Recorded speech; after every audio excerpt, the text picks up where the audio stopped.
morceau est dédié aux gens qui comprendront le message. Faites pas semblant de pas comprendre de quoi on parle. Aimer les siens ne veut pas dire détester les autres.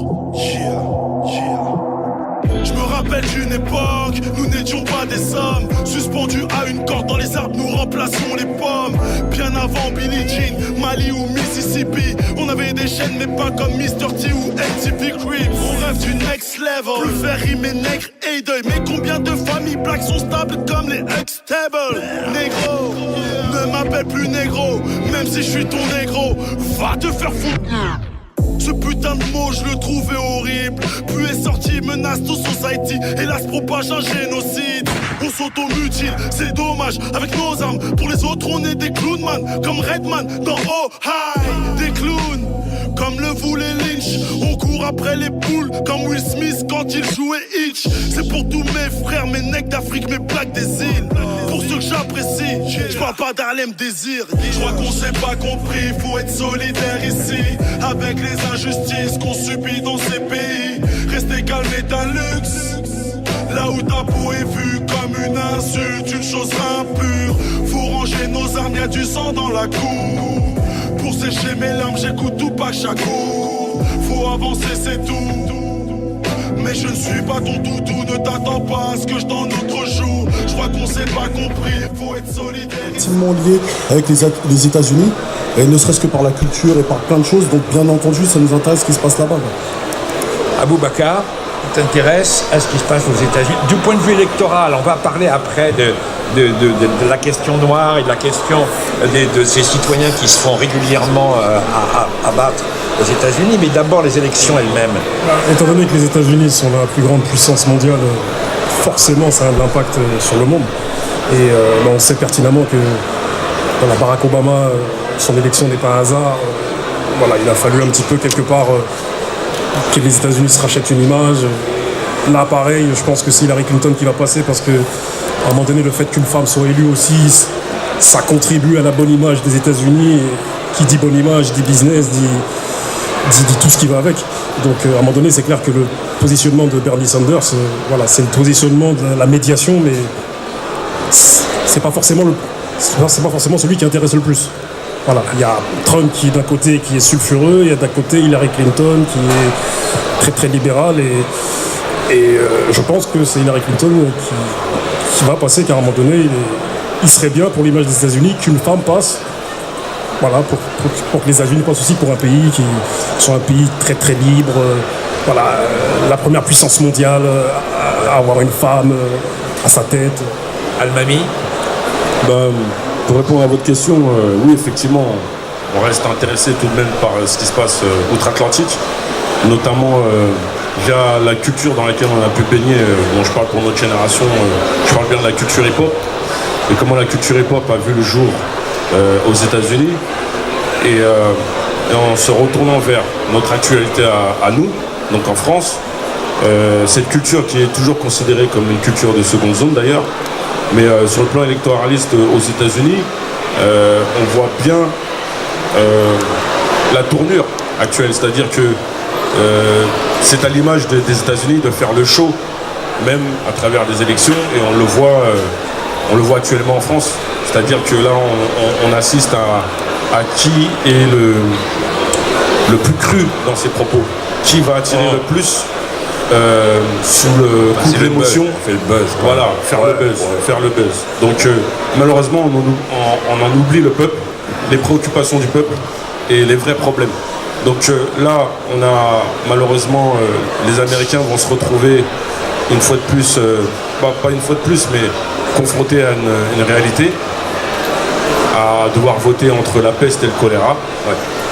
Et effectivement, ils iront voter pour celui qui semble être le candidat ou la candidate le moins dangereux, la moins dangereuse pour le pays et l'avenir du pays. Ces derniers temps, aux États-Unis, il y a eu toute une série de meurtres de citoyens afro-américains, noirs, et le développement d'un mouvement depuis quelques années, 3 ans, qui s'appelle Black Lives Matter. C'est-à-dire les vies noires comptent. Est-ce que vous suivez ça vous intéresse? Je suis, bien entendu, ça nous intéresse parce que... C'est Fix qui parle. Voilà. Parce que voilà, dès lors que quelqu'un de notre communauté, qu'elle soit quelqu'un qui a ma couleur de peau, se fait descendre par un policier aux États-Unis, ça m'intéresse, ça me touche. Mais j'aime bien aussi rappeler qu'en France, il se passe des choses. Alors, c'est pas les mêmes méthodes, c'est pas les mêmes méthodes qui sont employées pour tuer les jeunes dans les quartiers populaires. C'est sous-médiatisé. Donc, dès lors que nous on prend la parole pour le mettre en avant, on a l'impression d'avoir un discours marginalisé. Mais si on prend les statistiques, chose qu'on ne veut pas reconnaître en France, dans les quartiers populaires, il y a énormément de gens de couleur noire ou d'origine maghrébine qui ont eu affaire à la police française et qui sont morts aussi. Et donc moi, Black Lives Matter, je respecte et je regarde, mais il faut savoir que nous, il ne faut pas qu'on photocopie tout ce qui se passe aux États-Unis, mais il y a aussi une réalité française qui est totalement occultée. Oui. Pas photocopier, vous êtes d'accord? Ouais, c'est parce que là-bas, les Noirs américains vivent en communauté. Nous, notre communauté, elle est socialement. Ici, c'est du social qui nous a réunis. On a été réunis par des manières sociales. Aux États-Unis, c'est des communautés raciales. C'est ça. Le social est avant le racial. Bien sûr. C'est ça que vous dites tous les trois. C'est toujours les plus pauvres qui trinquent, donc que ce soit aux États-Unis ou en France. Ouais, Emmanuel, t'es d'accord avec ça? À un moment donné, le Premier ministre qui parlait d'apartheid territorial, sur Grigny, on a fait une espèce de petit documentaire avec la Réseau 91, et on a parlé un petit peu de tout ça avec le maire de Grigny. Voilà, c'est un documentaire de Nicolas Jox. Et en fait, à un moment donné, ce qui se passe, c'est que volontairement, on nous parle de communautarisme. Ce sont les offices HLM, on va dire l'État, qui ont mis les gens dans certains quartiers, notamment à Grigny, où on peut assister à des quartiers où il n'y a que des gens de même origine. C'est-à-dire le quartier de la Balance, c'est un quartier où il n'y a que des Sénégalais et des Maliens, un autre quartier où il n'y a que des Laotiens. Et à un moment donné, ce n'est pas les gens qui ont décidé d'eux. Mais pour en revenir un petit peu sur le sujet, voilà, il y a une réalité française. Et on sait que cette réalité française, elle est là aussi depuis 30 ans. C'est-à-dire qu'avant, à l'époque, c'était beaucoup plus de Maghrébins qui étaient tués dans les quartiers. Aujourd'hui, via les politiques, avec tout ce qu'ils engendrent, avec les sujets sulfureux tels que l'islam et d'autres sujets, concrètement, j'ai utilisé des mots crus, mais ils veulent que les gens se rendent devant. On en est là aujourd'hui. Et ils ne veulent pas reconnaître les communautés, mais ils agissent comme tel. Donc, si je comprends, il y a un toboggan qui vous pousse vers le communautaire et vous faites gaffe à ne pas glisser là-dedans. C'est ça? Non, je dirais pas que, effectivement, il y a une espèce d'entonnoir dans lequel on veut nous imposer, dans lequel on veut nous jeter. Mais à nous d'être suffisamment, intelligents pour contourner ce piège. C'est-à-dire, effectivement, ça a été précisé, on a une politique actuelle qui pointe du doigt le communautarisme, mais qui crée le communautarisme, qui montre l'exemple des organisations communautaires, qui favorise certaines communautés à d'autres. C'est pas la population. Effectivement, Boubacar a précisé, les offices HLM, à un moment donné, ils ont une certaine politique, c'est de parquer les gens en fonction de leurs origines. Nous, on n'a pas demandé, nos parents n'ont pas demandé. Et aujourd'hui, quand nous, on décide de s'organiser, quand nous, on décide de se lever, quand nous, on décide, je parle bien des Français d'origine X, puisque on est considéré comme Français de seconde zone. Quand on décide d'assumer ce qu'on représente sur la société française, là nous sommes taxés de communautaires. Pourquoi? Parce qu'on ne serait pas capable de représenter des blancs, des asiatiques, des rouges, des verts, des jaunes. Et quand un noir ou une femme se lève, parce qu'il y a des conditions sociales qui font que dans la société française, des groupes de personnes se retrouvent dans les injustices et les inégalités qu'ils subissent, là on est taxé par l'établissement communautaire. Pour revenir sur ce que dit Elmani, ceux-là même qui nous taxent de communautaire sont eux-mêmes communautaires. C'est-à-dire qu'ils ne se mélangent pas. C'est-à-dire qu'on peut voir dans toutes les sphères de la société, que ce soit l'Assemblée nationale, que ce soit la télé, dans l'audiovisuel, il n'y a pas assez de minorités divisées. Donc ceux-là même qui nous taxent et ceux-là même qui nous ont placés là dans les quartiers à dire qu'on est des gens communautaires, c'est des communautaristes. Ce sont ceux-là même qui ne se mélangent pas. Et c'est ça qui crée un effet où on a le sentiment que ça commence à tout doucement ressembler aux États-Unis.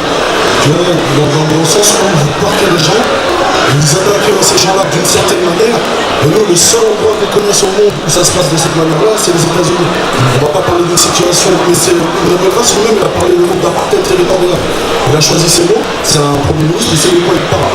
C'est lui qui envoie la police dans les quartiers. il se passe des choses dans le quartier, et des gens comme Amani ou Aboubacar ou moi-même, on essaie d'être un rempart à la délinquance et à tout type de radicalisation. Mais la vérité, quand on parle des États-Unis, on est en train d'en prendre le modèle.